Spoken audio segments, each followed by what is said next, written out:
It's the 2nd of September, 2024, and Polaris Twinkling Cauldron was just announced as a new card for Proxia's Vault.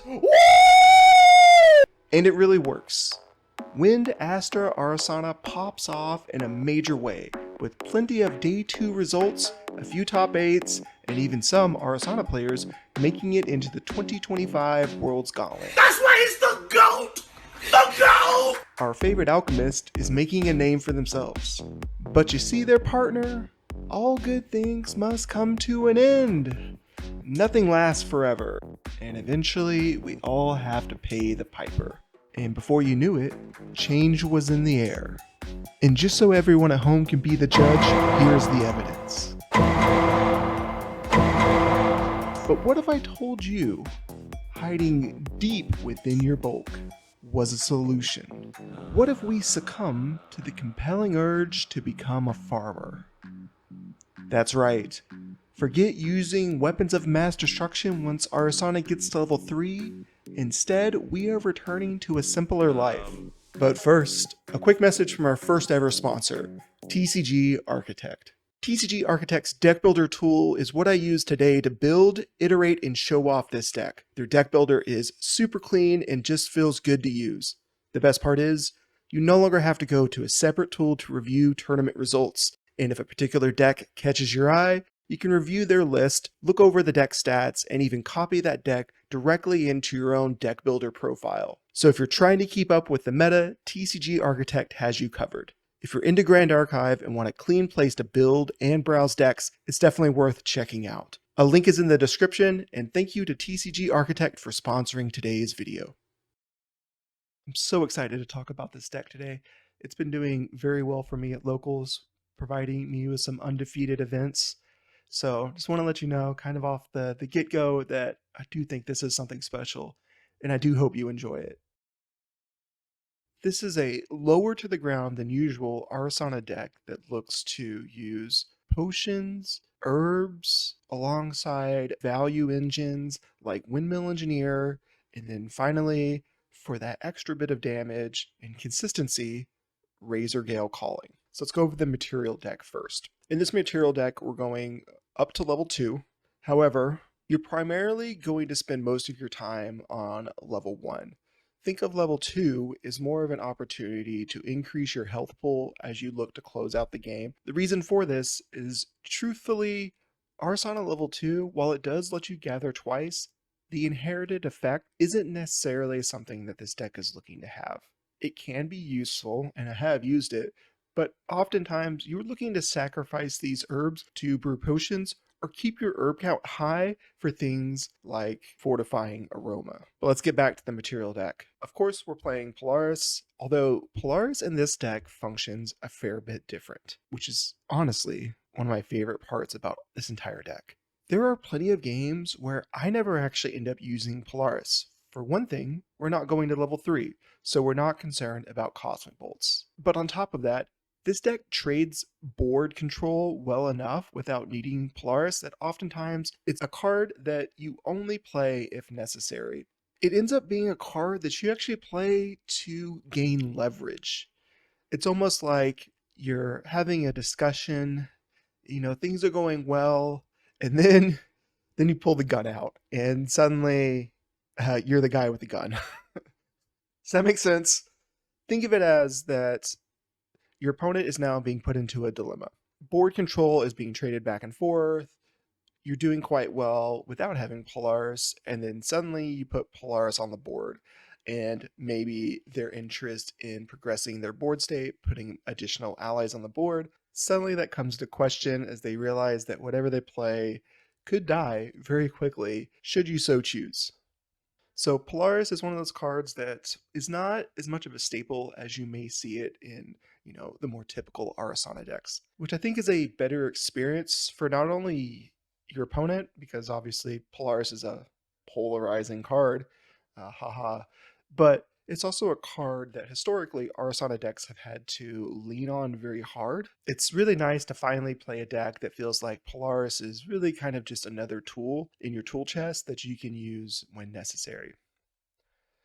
Next is Alcahest, one of my favorite cards ever. I'm glad that this card is seeing a little bit more play now as things like Infernal Vessel exist. This is something where you'll be happy to roll level up herbs whenever you use things like your ingredient pouch, and you're happy to make copies of these level up herbs whenever you are using your fertile grounds, as you are looking to get level 4 so you can banish it and destroy an item or weapon. Obviously, this is here primarily for Infernal Vessel, as that card can get in the way at times. Truthfully though, there are plenty of situations where this deck honestly doesn't really care that much about recovering, because you're able to present enough of a board presence and a clock that you're not really so worried. You're the one being the aggressor. But it is certainly a card that at times can be quite useful and does make good use of your level up herbs whenever you have them. Grand Crusader's Ring, this is a card that fits in, perfectly with these lower to the ground, predominantly wind decks that are using things like Razorgale. So we have it here. Ingredient pouch, we all know it. We all love it.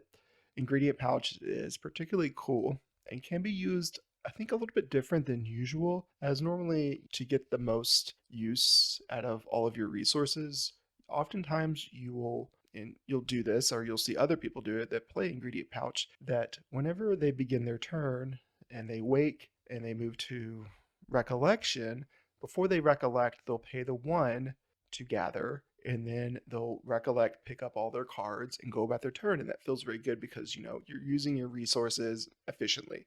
However, when you're playing something like Veiling Breeze, this is an opportunity to put a card into memory if you need to. So there are times whenever I don't actually ingredient pouch before recollection, and instead give it time, wait until my opponent goes for an attack, and then I can use that synergy with Veiling Breeze instead. Backup Charger is a great card, not only just for the card advantage, but also for the fact that we are playing automatons. Now, the next 2 cards, Nullifying Lantern and Nullifying Mirror, these are your flex hate cards. So these are cards that, I tend to run due to my local meta. You may find that you'd like to swap these out for a safeguard, or perhaps you would like something else. Feel free to adjust these to suit your needs. Thurible, incredible card. Don't need to say too much about it. And finally, a Terrafring, as this makes sense as we're playing a good number of allies, and this just kind of helps us maintain board presence. And now let's move over to the main deck. And I'm not going to start from the top. I'm going to jump around a little bit here, so please entertain me doing this, because I do want to make sure that I'm walking through kind of the deck in a way that provides you perspective on how it plays, so that you can start to kind of understand what we're doing here. The reason why this deck even exists to begin with is because Arisanna in its current form is fine. People have certainly been doing well with it, but the meta is moving into a state where things feel more and more efficient. And Arisanna, traditionally as a level 3 win deck, has issues with inefficiency. You probably see it. By the time that most Arisanna players get to level 3, and they do it as quick as they can, they usually have next to no influence. This has started to become a problem as decks become more efficient, as other decks who are going to level 3 are doing it just as fast, and they're doing it with much larger hand sizes. So we're looking to avoid that and continue to enjoy the things that make Arisanna so appealing. Things like gathering herbs, brewing potions. These types of things we're doing in this deck, and we're doing it in a way that allows us to maintain a good size influence and apply pressure to end games. So I'll start with our card advantage package. Doesn't need a lot of explanation, but I'll go ahead and kind of talk through it. As you would normally see in a Razorgale deck and many Wind ally decks, we're running Ace and Protector alongside Windmill Engineer. Continues to be a serviceable combo of 2 cards to keep your hand size reasonably high. Getting into more of what makes this deck unique is that we're running a couple things that allow our creatures to get larger.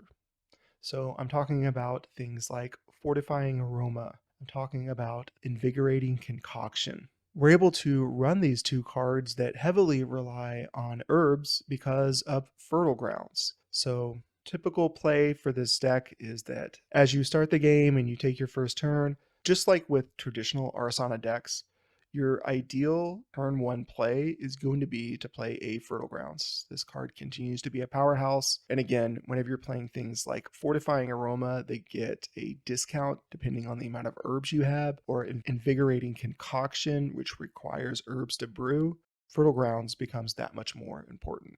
Now let's talk through who we're putting these buff counters onto. We've identified that we've got 2 cards in here that we're running that both allow us to put buff counters onto creatures. Who are these creatures? Well, let's start with kind of the all-star of this deck. It's Nocturnal Blossom. This is an unassuming card from Distorted Reflections. It is a 1 cost, very cheap, 0/1 with stealth. And at the beginning of your end phase, you recover 1. I don't think people understand that recurring recover is insane. Sure, recover 1, but you're playing 4 of this. It's not uncommon to end up in a board state with 2 or 3 of these, and this gets very much out of control for people since this thing has stealth. It also means that this is a 1-drop with stealth that loves to get buff counters, and we're happy to put them on there with either the Concoction or the Fortifying Aroma. Additional targets that you like to put buff counters on include things like Shimmer Cloak Assassin as kind of a staple of win decks for stealth, and we're just making it that much better with the buff counters and then also having the backup charger for the Power Cell token. And then of course we also have Dream Fairy here as well. Dream Fairy is a fantastic stealth ally, a real nuisance for many decks. But since this is a stealth ally, this is a great place to put those buff counters. But I want to get back to Nocturnal Blossom for you, because there's more to this card than what I've said so far. There's kind of an elephant in the room right now, maybe you've noticed it, that I haven't really discussed yet. It's Razorgale Calling. This card in this deck is insane. Nocturnal Blossom, a very cheap card to play with only costing 1, synergizes very well with Razorgale Calling. Nocturnal Blossom costing 1 also synergizes very well with Aeson Protector. But what really makes Nocturnal Blossom such a standout card is actually its subtype. It is a flower. Now, what I don't think a lot of people have realized is that flower is a very important subtype whenever you are running Invigorating Concoction, which reads brew 1 flower, 1 herb. That means that you can brew this by sacrificing a Nocturnal Blossom to pay for the flower portion, only requiring you to sack 1 herb, any of the herbs, that you just generate throughout the game. So you can actually fire off a Nocturnal Blossom, go ahead, sack it, sack another herb, play the potion, and suddenly Razorgale Calling is dealing a lot of damage, especially whenever you have more than 1 on the board. So not only is this unassuming Cleric Flower ally just kind of a great place to put your buff counters, it also really goes out of control with things like the Razorgale Calling that this deck is playing as well. You can do some incredible burst damage that people are not expecting.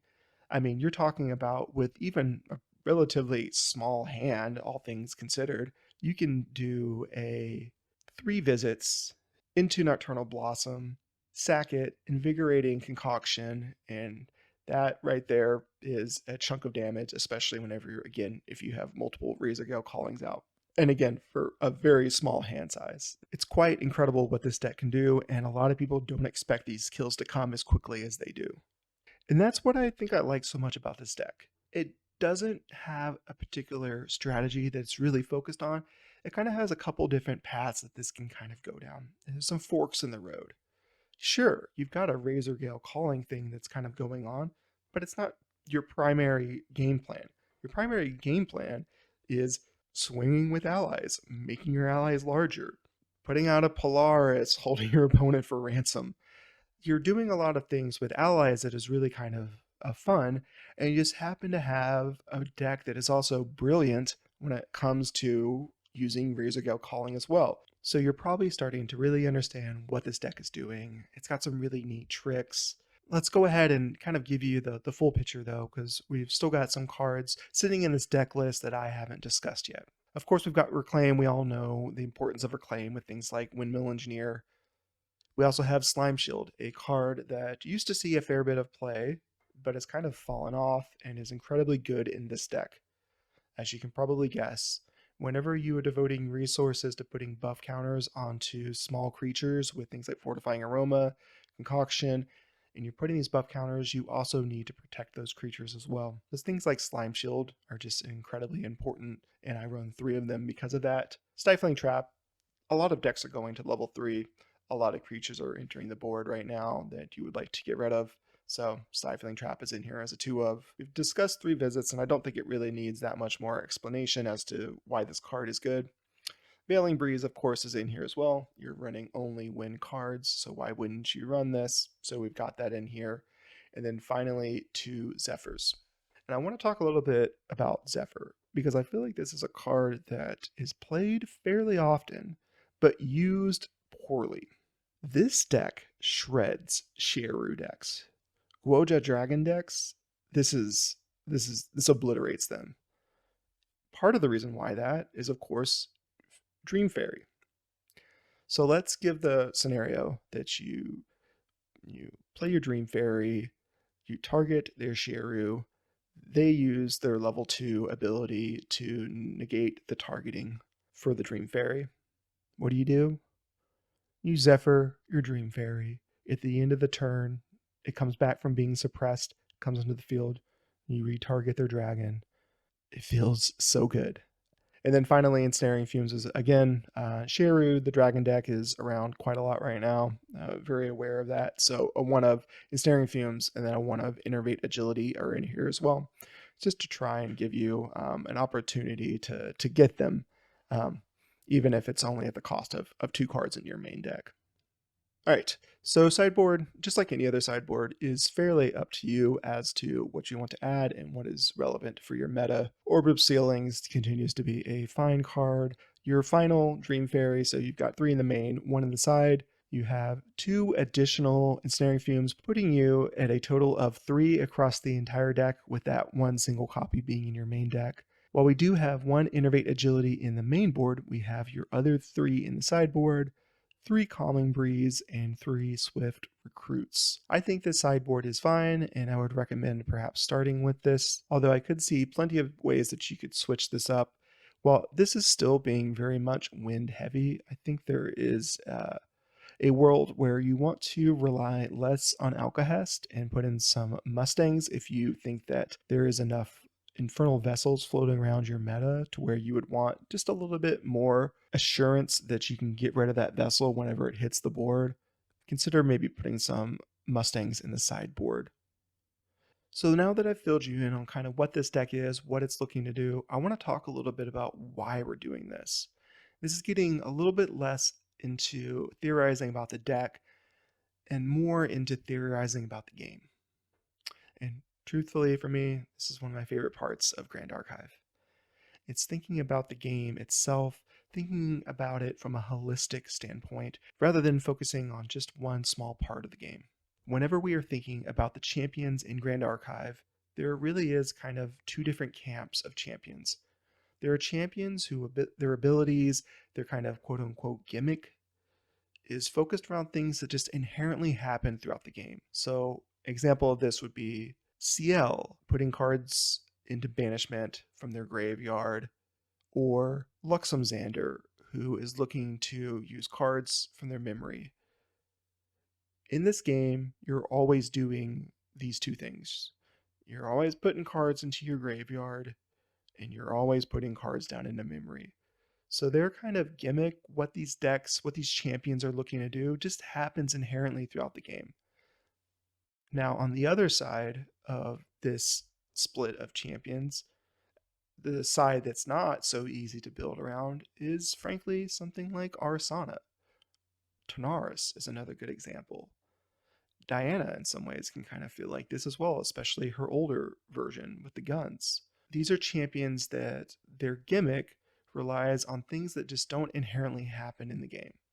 For Arisanna, really what you're looking to do is gather, you're looking to brew, These are things that don't just happen in the game. It's very deliberate. It's not on a lot of cards. So now you're put into a situation where your deck has tension.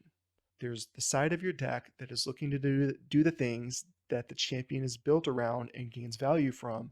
And then alongside that, you're playing the staples, the cards that you need to be playing just so the deck can function, the deck can survive. So traditionally for Arisanna, if I'm talking about the level 3 deck, you'll notice that there's not a lot of gather. There's certainly no potions. And that's because that deck requires a heap of cards to support that deck and allow it to make it to level 3 without dying in the process. So you forgo that side of the deck, the gathering, the herbs, the potions, and instead you focus on the level 3 aspect with the star calling. That works out quite well, but that means that Arisanna level 1 and level 2, as you move through and progress to level 3, just aren't really doing that much. It's kind of like you're ignoring this fun side of Arisanna. And that's what this deck is trying to do. We're trying to reduce that tension. We're trying to really utilize these herbs in a way that allows us to kind of coexist with them. You know, there's still tension in this deck. That's just inherent whenever you have champions like this that are built in this way.